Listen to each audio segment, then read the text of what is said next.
Welcome back to Perpetual Cashflow. I'm your host, Brad Bennett. This channel is dedicated to helping you unlock your maximum wealth potential. I believe that begins with a structured cash flow system that prioritizes your financial freedom. Today, I have Stacey Douglas with us. She is from Real Advantage Title. Title and escrow doesn't always sound very exciting, but it is a part of building a fortress around your wealth and your cash flow. Stacey, tell us a little bit about you, your journey through the world of title, and what makes you so passionate about it. Well, thank you so much for having me on. Actually, this is a really good topic, and I like to educate people a lot about building their wealth around their real estate and how to protect their biggest asset. I actually got into the industry, let's see, I'm going to age myself, but over 20 years ago. And I actually started in the industry because of the way I had my own personal experience with the closing procedures and the process through purchasing real estate. And so I realized that there was a need in how the transactions were to transfer and how information was to be educated and conveyed. And I felt like I could make a difference in that arena, and also helping educate people about property rights. A lot of them just don't understand it. They think they just buy a home and they pay their monthly mortgage, and it's another way for them to build their portfolio. But there's a lot more to it, and understanding how to protect your largest investment. Stacey, how many of your clients are investing in real estate and wanting to acquire additional monthly cash flow? Wow, a lot. I have a lot of real estate agents that I work with. They're investors themselves in the industry. And then they also have a lot of their clients that are looking at building their wealth through real estate. And I know that our last conversation, we dove deep into this currency platform that you have. And I'm so excited to share this and educate people about this platform and how they can help build their wealth and protect their wealth. That was a fun conversation, introducing you to that cash flow structure and walking you through every little step, how it ties everything together, from the income to outflows, putting investing at the top of the food chain. Absolutely. So that people are able to get out of the rat race. And you're just looking at this going, oh my gosh, I have this for myself, and we got to get this in front of my clients. There was just so much excitement and energy there. That was a really fun conversation. It was. There was just so much information that you provided that I didn't even think about, especially in my own investments that I do. You just gave me a different perspective on how to think about things and how to really protect my biggest asset and to make it a cash flow for me. And the old saying that you always say is, stop paying taxes to the IRS. There are so many strategies out there in the tax code that allow for us to mitigate a lot of the income taxes we'd otherwise have to pay, whether it's through real estate, business entities. There's unfortunately, we're just not taught in school how to really put together a tax advantaged cash flow, and creating a cash flow structure that allows for us to acquire those cash flow engines that are tax advantaged. So, Stacey, a lot of times just home buyers themselves, your investors, they've kind of gotten used to it. This is something that they do on a regular basis. But people buying their homes, whether it's the first one, second one, a lot of times that's one of the most exciting parts of their life, but one of the most stressful and scary at the same time. What are some of the experiences that you've had with clients at the closing table? Wow.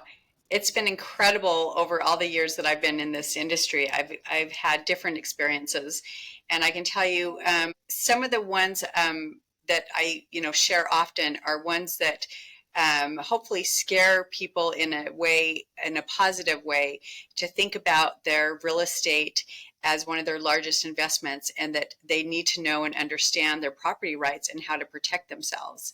And one of those ways is how you hold your title and ownership. That's a huge thing.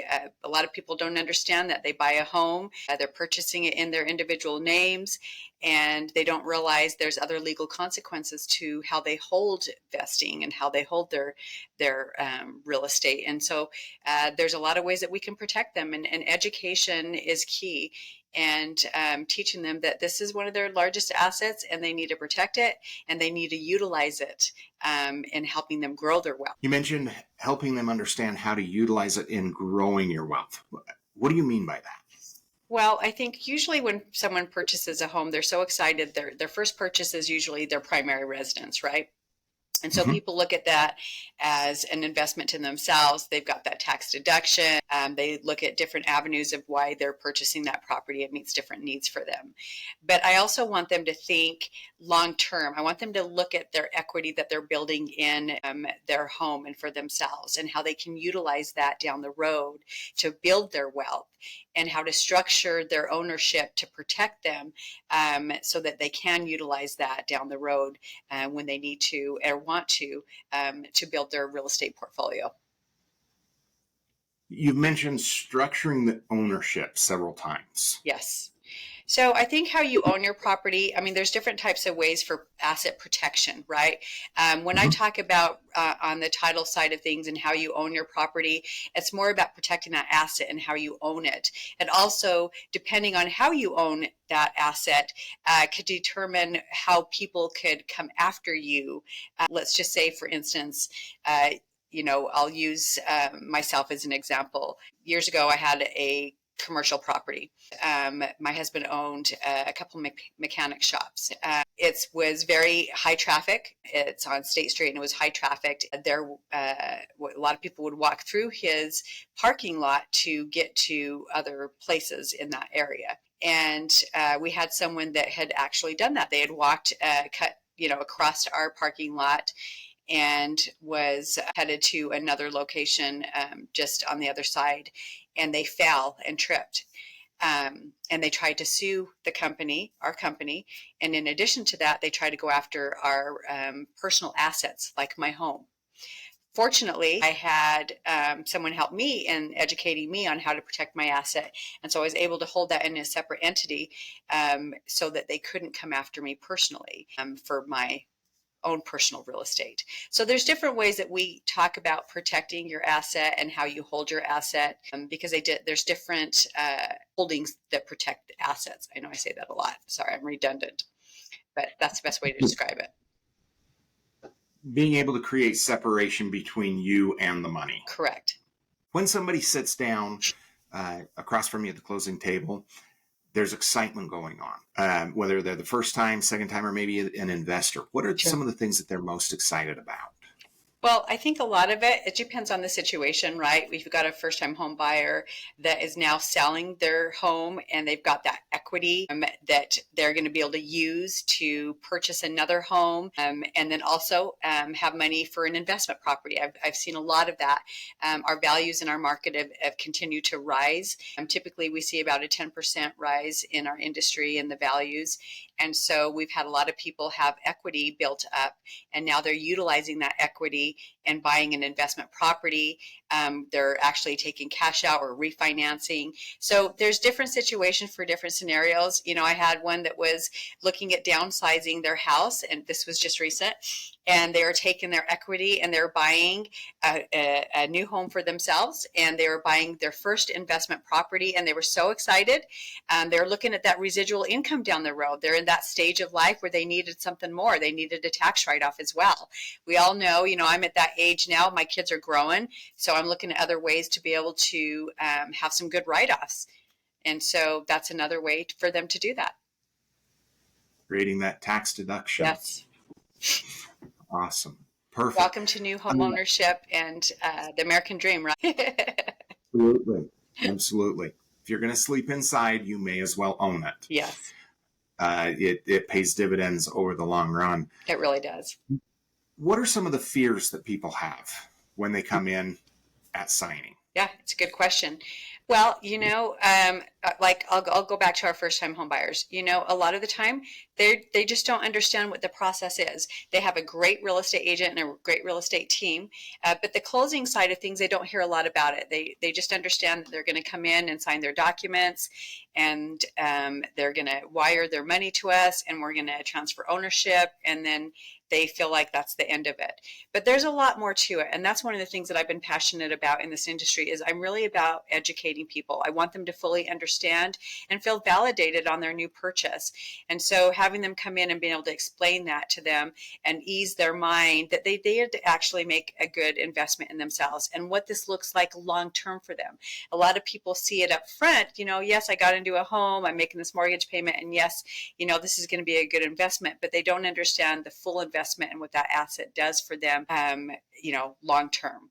And so helping to educate them, staying in communication with them, helping them understand how they hold their assets is really important, because that's another way for them to protect their investment. We get that. I get people that are apprehensive that they're selling and they're upgrading, and so they're worried about that. They're looking at this payment and not understanding the long-term effect of what this could accomplish for them. And yes, it is very scary. Real estate is scary to get into. A lot of people look at the real estate market as not as a way of building their wealth, when in reality it's one of the largest investments, but it's one of the largest returns that you can get. If you look at the history of our industry in real estate, it's one of the most stabilized. Even though we have our ups and downs, it's a lot more stable than what you look at in say maybe a stock market where you're up and down all the time. This one gives you that even somewhat flow, so to speak.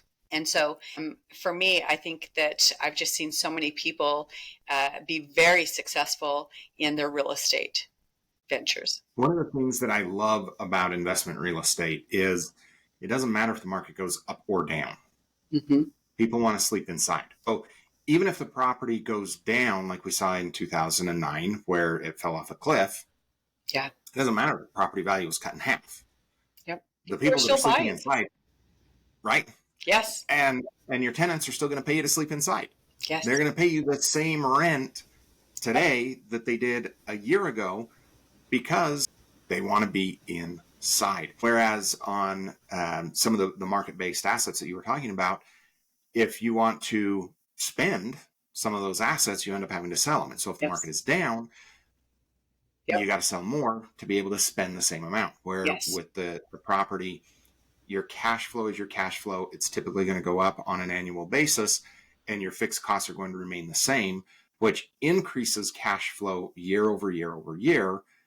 That can provide some tremendous stability and support long run. It's one of my favorite cash flow engines that clients can work with, and the tax advantages are tremendous. In fact, let's talk about some of the tax advantages. When you sit down with an investor at closing, what are some of the tax advantages that they are now able to take advantage of?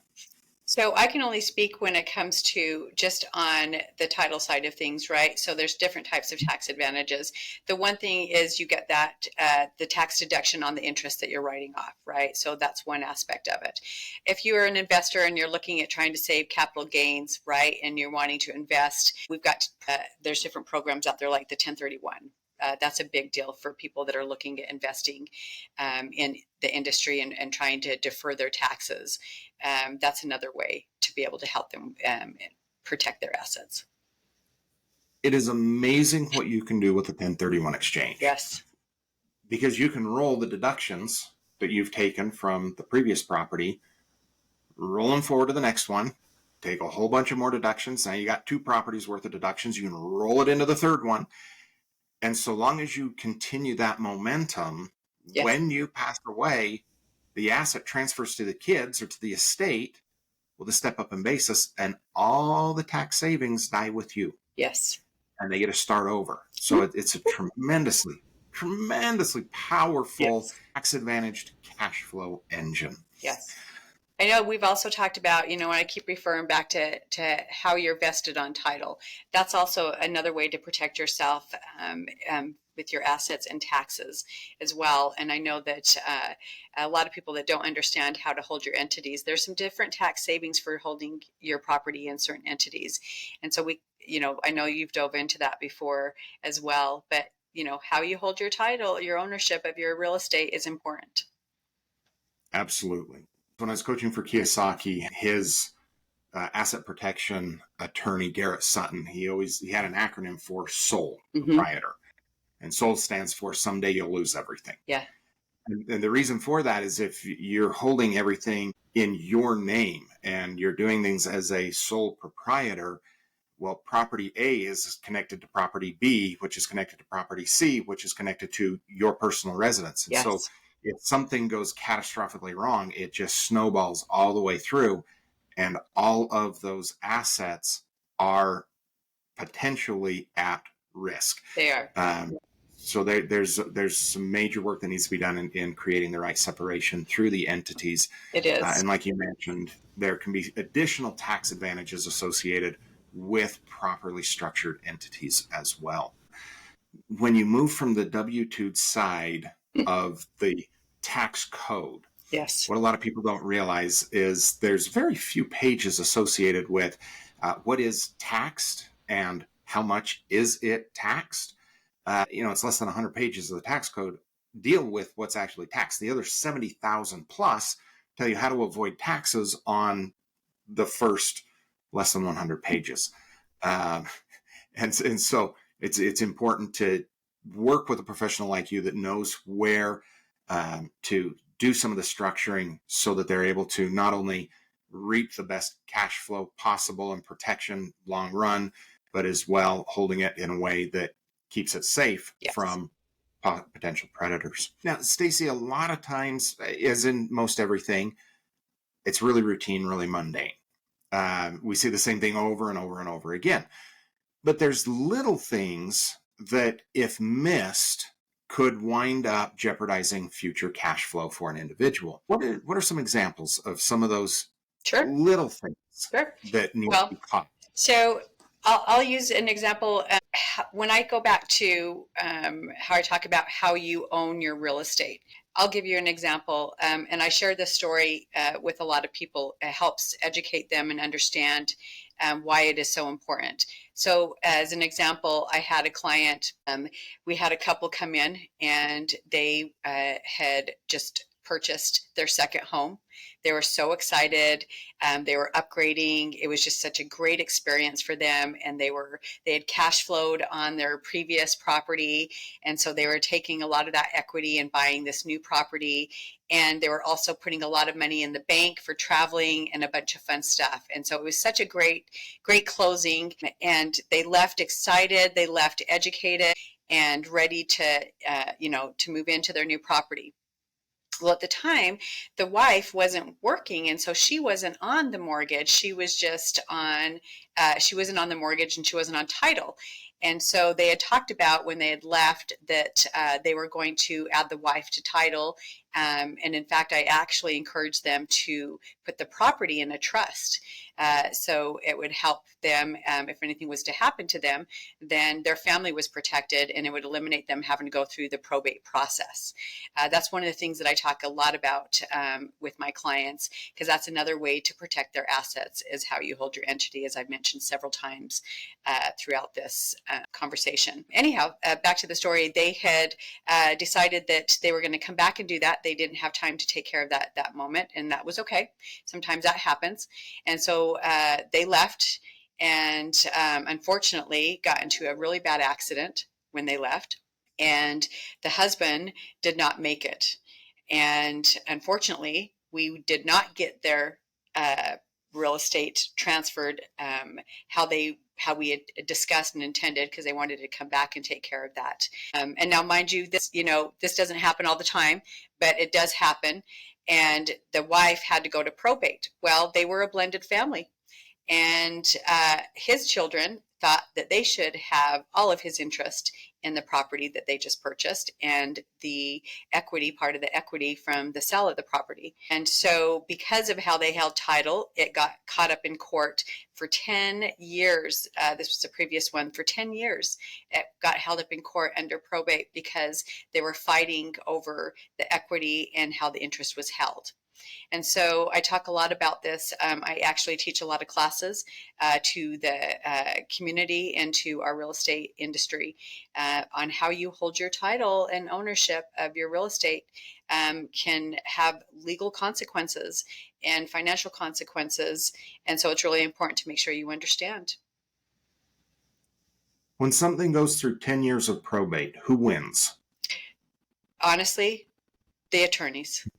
The attorneys. The Yeah. attorneys. Yeah. And that's why we work so diligently to build a Yes. fortress around your wealth. Exactly. You need that moat. You need the drawbridge. You need the really tall walls. You You need do. everything that protects you, your family, your assets, because that is it. Yes. The attorneys win. Yep. When And they things do. like that And it's go. unfortunate. And that happens, I've got different scenarios of where people, unfortunately, have either, didn't realize how they took title to their real estate. There's a lot of companies out there, title companies and escrow officers that are just not educated enough, or they don't care. And that's one thing that I have taken pride in. It's really important to me because I feel like the more we can educate our people and help them understand their largest investment, and that they're going to be better buyers, they're going to be better investors, and they're going to understand and they're going to protect themselves, and then we won't have the issues that we have come up in real estate, like probate, things like that. So. Here's a fun question for you. Years ago, I was a Rich Dad coach, and one of the great debates that was going on then, it's still going on today. Is seller financing illegal? It's so funny. I get this all the time. I'm not quite sure where this misconception is, but it is not illegal.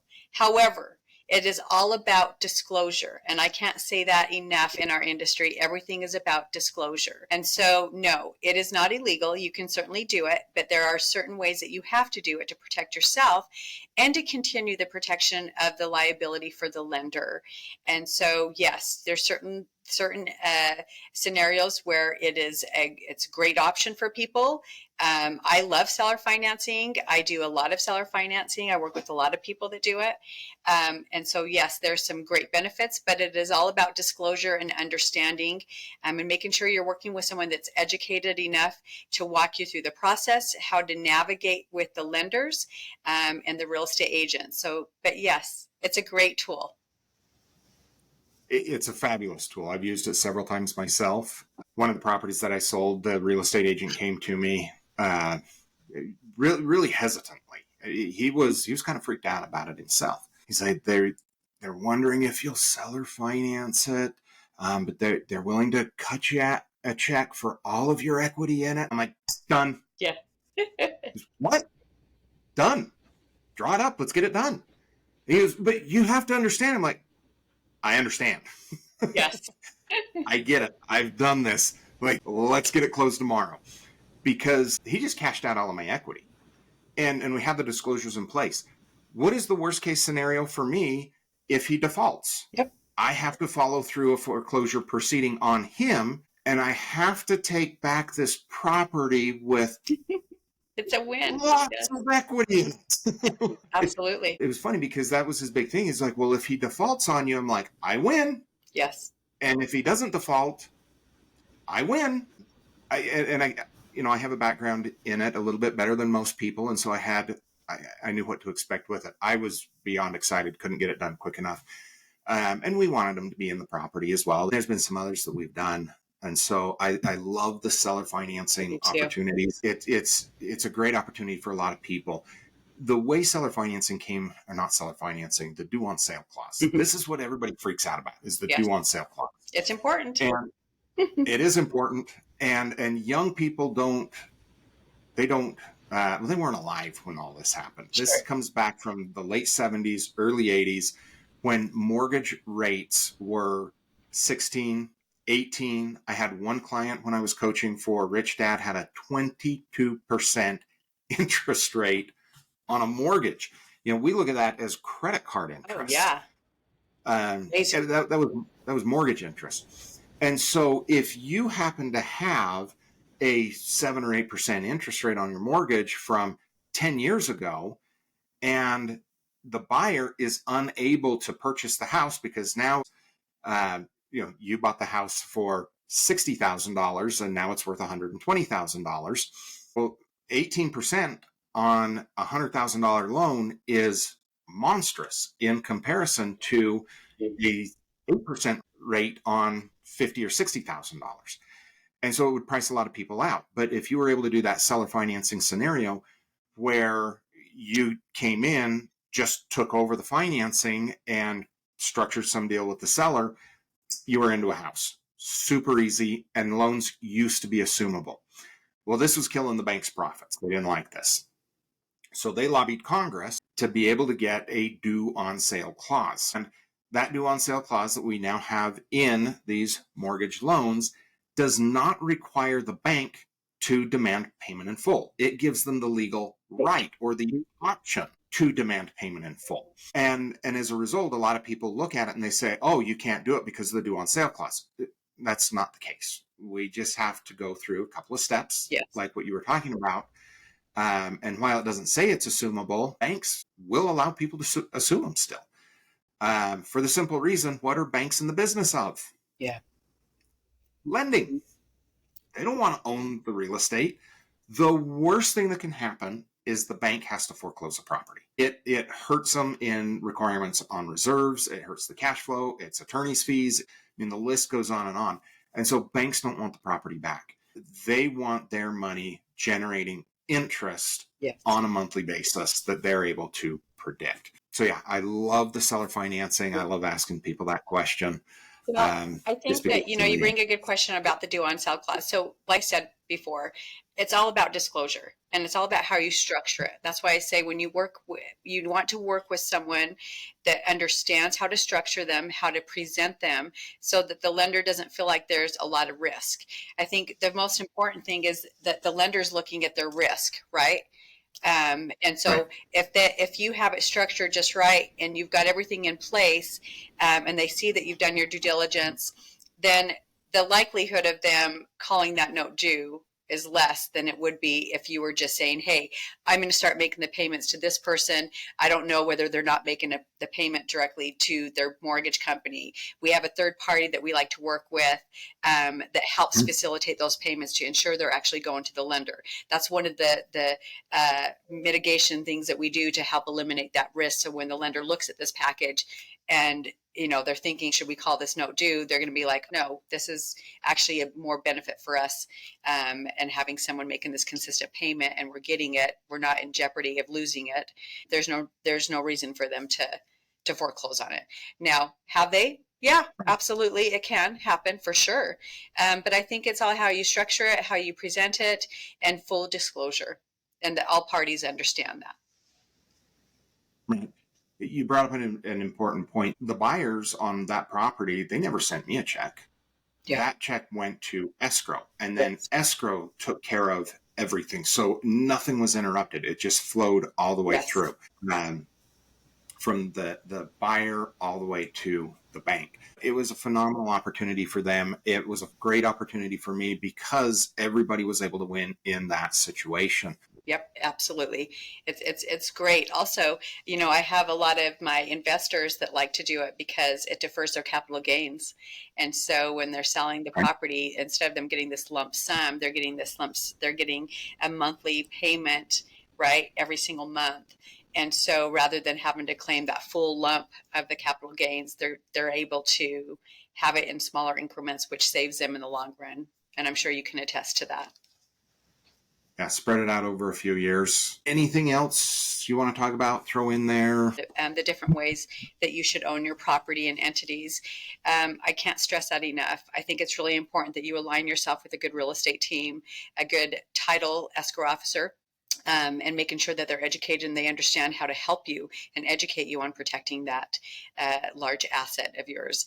And also just strategize with someone, having someone to be able to talk with and talk about how, to utilize their assets for what their wealth and growing that wealth and having to pay less taxes, which is we all want, right? And so I like you're saying about, fire the IRS. I love that. Let's do that.